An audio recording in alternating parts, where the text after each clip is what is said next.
Hello all and welcome to our pre-season team reveal series with some of the best and most successful FPL managers to ever play the game right here at fantasyfootballhub.co.uk. My name is Fergie and this time we have none other than the current FPL overall champion, Michael Coone, known as FPL Teddy Bears on Twitter. Many congratulations, Michael. Great to finally meet you.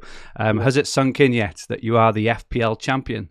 Yeah, it has sunk in, but yeah, it's just an incredible feeling, like to, I suppose, get the better of over 8 million people. Sometimes it's hard to really fully soak that in, but I suppose the amount of attention and the amount of people that's come talking to me since, it's just a privilege, really. Like I do appreciate there's a lot of luck involved, and it is great that it fell on my side, because being so close, I'd imagine it could be a worse feeling if you just missed the final hurdle by a small bit. So I feel very privileged that I got over the line when I got the chance. Of course, and you had a busy ssummer as well, aside from winning FPL, didn't you? Yeah, not long after I got married. So I spent the summer there doing that. So that what an incredible year! Like, so it was an incredible year. So I nearly got married actually the day of the final game week, but because of COVID we had to push it out. So wow. So it was very close. What a year. Many congratulations on getting married, but more importantly, winning FPL. No, I'm only Thanks so much. joking. Thanks so much. Your Twitter handle, FPL Teddy Bears. Tell me, there's a bit of a story behind that. Is that right? Yeah, it's kind of a funny story. It's like, I suppose when I started, I always in the past used to pick a team name, a fancy team name that kind of linked to my surname, which is Coone. So I think once I got, I suppose, getting high up in the charts in Fantasy Football League, I kind of got a bit of advice from some people that people report offensive team names, and I suppose there is offensive connotations to sometimes the word Coone. Okay. So when I got that advice, I decided to be a bit ironic with it. So I changed it to the most passive name I could think of. So I thought Teddy Bears couldn't offend anyone. So that's where that came from. The most inoffensive name ever you could ever. I even put United just to make sure there's brilliant. Just include everybody. In terms of winning it last season, Michael, was there any specific tactic or strategy that you did to which kind of made you go away from the crowd a little bit throughout the season at all, or did you just play a kind of steady game? Yeah, no, I definitely put a lot more time and a lot more focus and attention into it. What really helped me was my Gameweek 1 team, which I suppose will hopefully this one works out as well. But my Gameweek 1 team was just incredibly good. I picked the likes of Bamford, Kane from day one, when they weren't, I suppose, the most popular picks. Yeah. And then I never needed to really move off them. I picked like Reece James, who had an incredible first game week, and first half of the season under Lampard, he got continuous games, and he was an incredible cheap defender. I just picked a lot of the players that I suppose kept their place, and people were trying to jump on, and their value was just increasing and increasing. So that Game Week 1 team was just brilliant. It gave me the platform. It's not all about the Game Week 1 team. You can still, I suppose, make up ground afterwards. But once I got that platform, I definitely focused down. I suppose planned my transfers a lot better. I was looking a lot further ahead. I didn't just live by game week. I kind of just looked in what pinch point in the future was my team going to look weak, and how do I gradually evolve away from that. So I had a spreadsheet that just kind of I picked my team out for weeks and weeks in advance, and I'm really focused on when I thought I needed to move or potentially use a chip or a wild card, or potentially plan for a double game week or triple week. But I definitely stayed flexible. Flexible was always my approach, and I think it's going to be reflective in the Game Week 1 team that we'll talk about here. Fantastic. And on the final day to actually win it, because I believe you weren't top come the final day, you had to make up a bit of ground, and you went for something a bit different. Yeah, no, it was incredible. Yeah, so I was third going into the final day, and I was I think 8 points off first and 7 points off second. So we all had like when you get that close near the end, I think everyone has very similar teams. You might have 4 or 5 differentials. So Salah was obviously a lot of people's favorite choice for captain, and a lot of people I think in the top 10, 15 played relatively safe on that final day, when I think I would have been disappointed with third. I was watching Liverpool, like I'm a Liverpool fan, and I was watching Liverpool playing that midweek before, and Mane was going well. He had a few good chances, and I just thought it would be the only way I'd make that gap up. So I took that risk and I captained him, and thankfully he got that 2 goals in the last day. So credible way to finish it and to win it. I was very happy with that decision. I bet you were. It's incredibly refreshing as well, to hear that, going against the grain, and I don't mean going purposely against the grain, right? In terms of Mane kind of maybe a little bit more, but Bamford and Kane in game week 1, really, really good examples. If you think this season now, people, the ownership of certain players is incredibly high, and whenever we look at drafts with different sorts of playing, people are like, oh no, you don't want him, or whatever else. But game week 1, Bamford and Kane weren't that popular, especially Bamford, right? Because his reputation in the Championship wasn't that good. But it's so refreshing to hear that you can do well by going against the grain. Yeah, and that cheap defender, I think the cheap defender, I forget the exact backline I picked, but I picked a lot of cheap defenders that were all fullbacks attacking, and they all kept their place. There was James Justin. There was doubt that he'd keep his place, and he was incredible. Yeah, I had a lot of the Atlanti, even though he didn't quite work out, but he had potential to work out. Like the defenders I picked were cheap and incredible.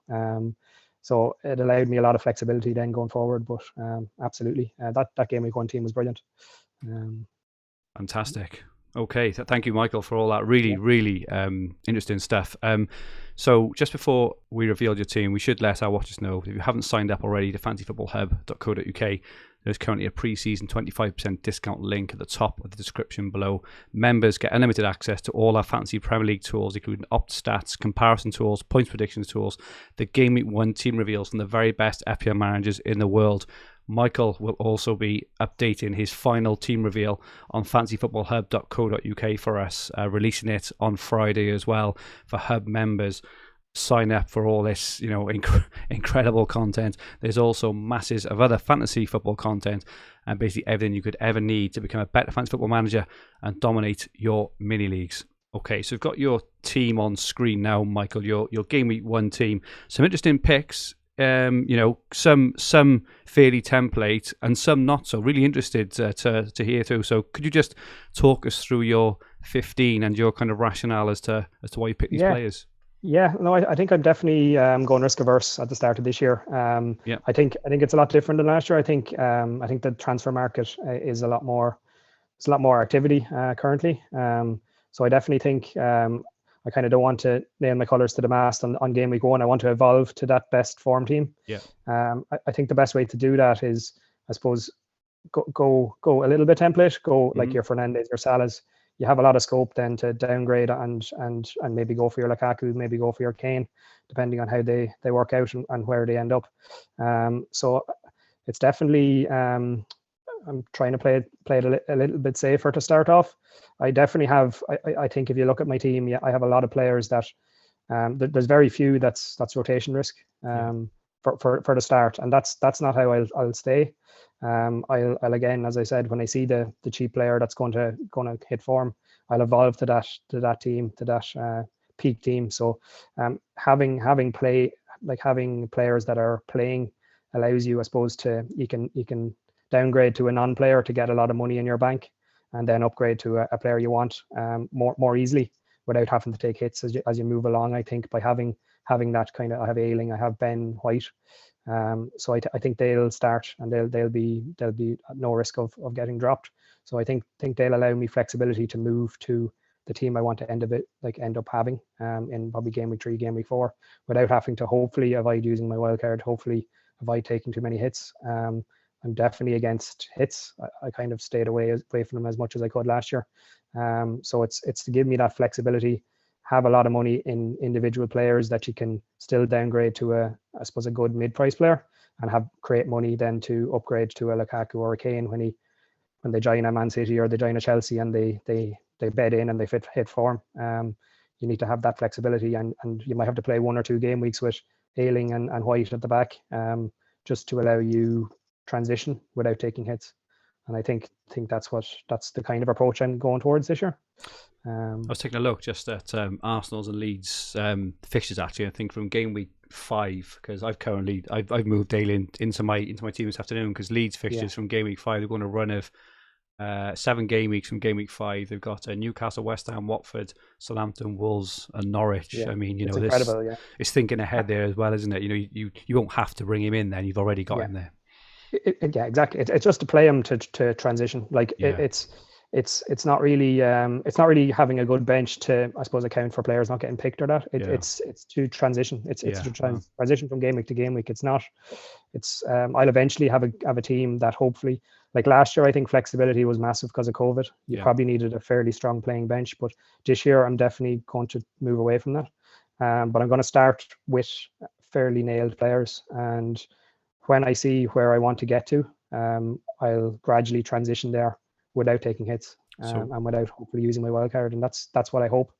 But in terms of transfers generally as well, then, so you say you look to transition, into a different team and always looking forward. Does that mean, when you make a transfer, come game week 2 now or game week 3, how far ahead will you be looking, in terms of fixtures? Is it 3 weeks, 6 weeks, 8 weeks? So the way I do it is, and the way it worked out well for me last year is, I probably pick my team. I have my current draft. I pick what team. If I didn't make any transfers, I'd pick what team I play every single week for the first maybe 10 weeks. Wow. And then it would tell me what week I have a bad team. What week a lot of my players are playing also tough fixtures. Yeah. So that it's not to say that's where I'll end up or I'll have that team in 10 weeks time. It's just to say, right, game week 7 I'm in trouble. So I always have that game week 7 in the back of my head. Yeah. And if I ever have to transition, whenever I transition a player for not getting picked or getting injured, I'm trying to think of that game week 7. And when eventually I get there, I'll have a player that has a better fixture. So it's not. I identify a week well in the future that is going to be tough for me and try and engineer out of it. Oh, really, it's really interesting strategy. Yeah. It's obviously, I've heard hundreds or thousands of strategies over the years, but it's probably the first time I've heard that. In terms of identifying tough weeks, maybe as you say, 5 or 6 weeks ahead, and getting a player in ahead of time to fill that void. I like to think that I think ahead, kind of what I'm playing, in terms of making long-term sort of transfers and trying to fix around the edges of my teams rather than keep going from premium to premium, for example. But yours takes that a level further, your kind of approach there. No, it definitely, and all the transfers are definitely with a long-term view, but it's if you had a 50-50 decision to pick a Chelsea midfielder or a Tottenham midfielder, and you say, right, that game week 7, I'd rather have that Chelsea midfielder. Like, you'd go for it. It kind of you make your long-term decisions with an eye on fixing a problem in the future. Yeah, fantastic, absolutely brilliant. So just looking then at your team, we got Sanchez. Have you got your eyes on any other keeper at all, or do you just think he's the man? I'm not averse to. Like, I think a lot of people are averse to doing goalkeeper transfers. I did make a few last year. I'm not once I get a kind of settled attack, I like to have ideally have, let's say, 7 midfielder attackers that can rotate well around the pitchers. And then, like last year, I got into a good position where I did have that good core team that I could just evolve around my backs, my defenders and goalkeeper into getting your clean sheets, into good run of fixtures and stuff. But so I'm not against using a transfer. Sanchez, Brighton obviously has a great opening run of fixtures. So I think he's the best value for the start of the season, but I definitely don't. I'm not going to set and forget. I'm definitely going to consider at some stage that I might move out of him. Like if I got a Martinez like last year early, or someone that's going to be the Martinez this year, I'll go for him. I'm not averse to that, but yeah. Okay, so you've got Trent and Shaw, and you've got a Marty. So the current, kind of a poster boy, I suppose, of FPL in the last kind of day or two due to Andy Robertson's injury. Just to let everyone know, we're recording this on Wednesday evening. Is Tsimikas, and interestingly, he seems to be in a lot of teams. He's not in your team at the moment. You've got a Marty starting with White and Alien on your bench. Have you got any thoughts to Tsimikas, and why isn't he in your team? Yeah, no, he has potential. He has a chance. I just, with Trent, I don't think he'll make it. I don't think I'll do a double Liverpool defense. But I think if you look at my whole team, the biggest risk in my mind is Trent at the moment. I don't like putting a lot of money into my defense. I like to, like I did last year, I like to get cheap fullbacks that maintain their place and have attacking potential. That might appear. So Trent is not. He's not a never getting him. I'll try and get Trent definitely through good portions of the year. I just think there is risk at Liverpool at the start of the season. I know the fixtures are good, but their defense is bedding back together again. Yeah. You have your Van Dijk coming back from injury. He's probably not fully fit. You have a new centre half there. You have now Robertson injured. Like, even if they win 5-1, like I think they have a lot of risk of letting in a goal. And I think they'll be a lot better defensively eventually, but maybe not the start of the year. So if I was to say the biggest risk of a potential change that I might make before Friday, it would be getting rid of Trent and maybe boosting up my Basuma, my midfield.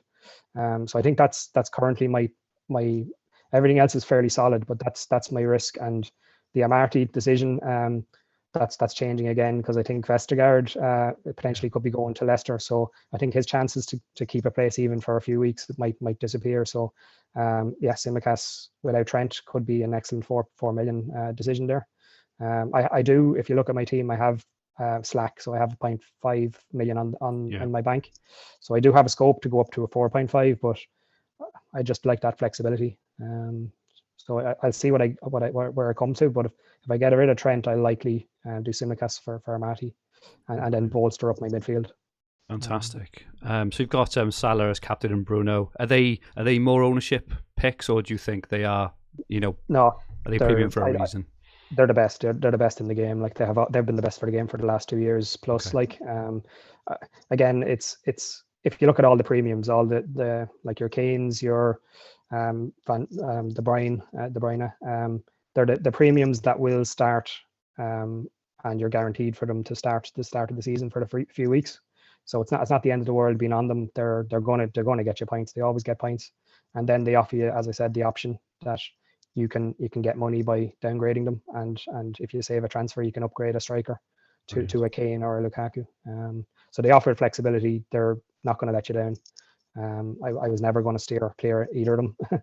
Very good argument. Very good argument indeed. Yeah. And you've gone for Greenwood, so you're looking at the kind of trouble with United attack at the moment. Yeah, the Cavani thing news was I think probably clinched that decision. And a lot of the more the attacking players are probably not bedded in yet, or not fully back from the Euros. So I think Greenwood will be raring to go. He had a good preseason, and I actually didn't have Greenwood a lot last year, and I was worried about him. He took a lot of my attention for someone I didn't have. He was causing me damage weeks, and United's opening run is great. He could play 9. He could play, even if he plays out in the wing. He is a threat. So I like him for 7.5. And with the bench I have of playing players, if an odd week he doesn't get picked, I have people on the bench that will cover him. And Rafinha is your fourth mid. Yeah, again, I think it's a no-brainer really. Rafinha, I had Rafinha for a lot last year. He's excellent. Regardless of the team they play, Leeds is similar to Leeds will score goals, and they could have surprise wins, but they could lose 5-2. But Rafinha's taking frees. Rafinha is the creator in the team. I don't know how at some weeks last year that like sometimes I remember him getting a bonus too without making an assist or it was incredible. He's an incredible creator. Yeah. And if Leeds score, there's a very good chance he's involved in it. And at 6.5, I think the game slightly underestimated his value or his price. The first game obviously against United is tough, but yeah, as you said with the Ailing, there is a few good fixtures on the horizon. So I like him. I always liked him. No brainer for me to start the season on. I think he's great. Yeah. Fantastic. And then you have a front line at the moment of Calvert-Lewin, Antonio, and Tony. Do you want to talk us through those selections? Yeah. So I kind of I was considering, but I've completely gone off the idea of having a 4.5 striker. I don't think there's anything that appeals to me, or anyone that will get very much playing time whatsoever. Yeah. So I think I wanted a cheap striker that will get game time, and Tony will get game time. He's the talisman for the team. I know they mightn't do massively well, but if they do anything, it'll probably come through him. Yeah. He's the penalty taker. He's it's guaranteed starting. Like it's if a player that's guaranteed to start at a decent value and has threat to score goals. Brentford is attacking team, hopefully he'll start like Bamford started last year. I don't think he'll be as good as Bamford. I don't think he'll he'll keep going like Bamford, but it'll definitely enable me to start the season and move on, get a few points at the start, and see how it goes. He's a confident chap. I don't know if you've seen some of his comments in the press, but he's been urging everyone to captain him. yeah. No, it's incredible. It's brilliant. And like people probably might be nervous about the Arsenal fixture, but Arsenal can let in goals. So I've White on my bench. I don't think they'll keep a clean sheet in the first week. I just think, I think he, as you say, confidence is brilliant. Penalties is massive. Like a penalty taker is massive at 6.5. Like you can get bonus and a lot of bonus points for scoring a penalty. It's the best cheap option. I think I can't find a better cheap option. I know Southampton are in the market. I think Armstrong is coming in at 6 million. Signed, but I don't think 6.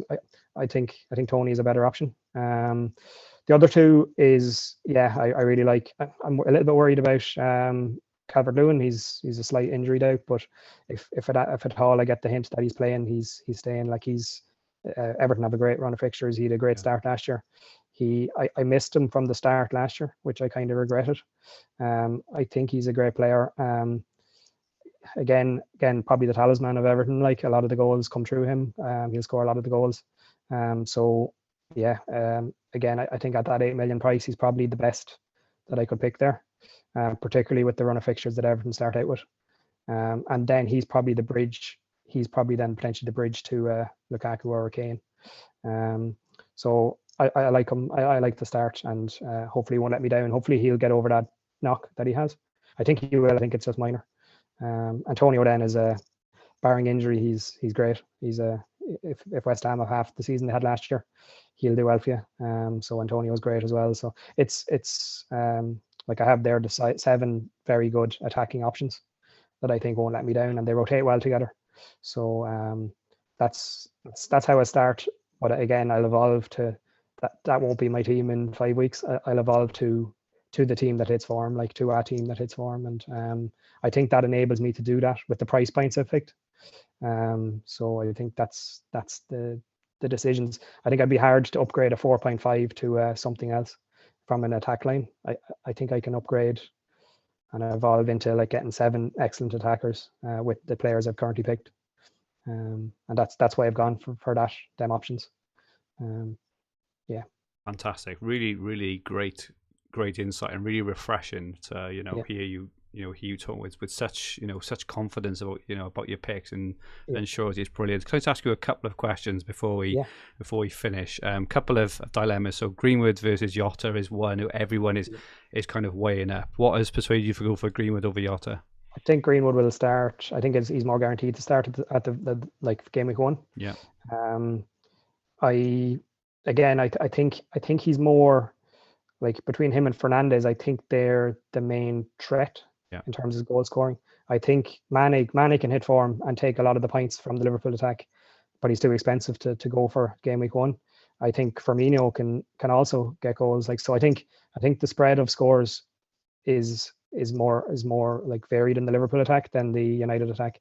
Just for the start, like United will become a more dynamic team with your Cavani's back and your Sancho's and things like that. So I just think the way they're going into the start of the year with the fixtures they have, that's what's persuaded me. Greenwood, he's a great player. Like the two of them are great players, but I'm more worried about Jota getting, I suppose, game on, game off, or 70 minutes and game off. Greenwood, if he plays, he might play 90. Like it's that kind of that's what swayed me. But it is a tight call. But I'm definitely going for Greenwood from the start. But if it doesn't work out, there's a transition plan. Like that's the nature of it. Yeah. And the other one, so if Harry Kane stays at Spurs, will you be looking to get him in straight away? And if he goes to Man City, I'm assuming the question will be, how would you get to him?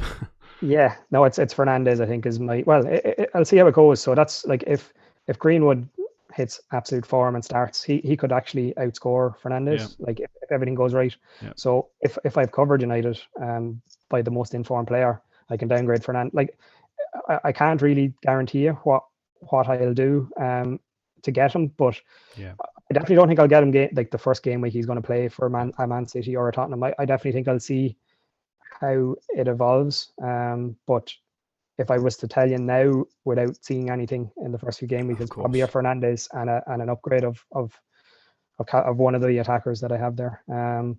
But I could definitely, if Salah is the second fiddle to Mane, it could be like it's just really hard. But I have the ability, I have options to get there, and that's all I want is just options to get there. And if I need to get there, I might even need to get there because they mightn't be as good as your Fernandes or your Salahs. So it's just monitoring it and seeing where I need to go. Like watching games, seeing if like I could watch. I'll definitely be watching Harry Kane's first game for Tottenham or Man City, and if I'm behind the couch, kind of worried that he's going to score, I'll be getting him in the next 3 weeks, like just coming up with a plan on how to transition into him. There's nothing worse than hiding behind the sofa when you're scared of a superstar. It's the worst. Yeah, you have to do it though. You have to take risks. You have to go through game weeks with not the best team. You have to just say, I'm going to transition to that player gradually, and if you need to, if it's the highest priority ever, you probably have to take a hit. But otherwise, you hopefully cover it. And if you have one or two decent defense options or other options, you can probably cover a lot of it or half it, and then you get there. Without taking 4 points hits can be an absolute killer in this game. And I try to avoid them as much as I can. Yeah. Fantastic, Michael. That was really, really interesting, and thank you so much, for going through your team in so much detail. Absolute superb insight. Really, really enjoyed it. And the very, very best of luck for defending your FPL crown. No, thanks so much, and best of luck to yourself as well. Thank you very much. So you can catch Michael's finalised team, Gameweek 1 team, at fantasyfootballhub.co.uk. So make sure you go there on Friday and it will be there. If you like what you watched, please press the like button and remember to subscribe to the channel in the bottom right hand corner of the screen. Our handles on Twitter, Instagram, TikTok are at FFH_HQ. Our website is fantasyfootballhub.co.uk, where you'll find everything you need for Fantasy Premier League and Fantasy Football all under one roof, including player comparison tools, the fixture ticker, Opta stats, top player team reveals, including Michael's, points prediction tools, and much, much more. To join the tens of thousands of other managers and sign up to the Hub, use all our amazing resources, click the top link in the description below. You will not regret it. There is currently a 25% discount, and that discount closes at the deadline on Friday. We'll be back very soon with another team reveal from another great manager. Goodbye for now.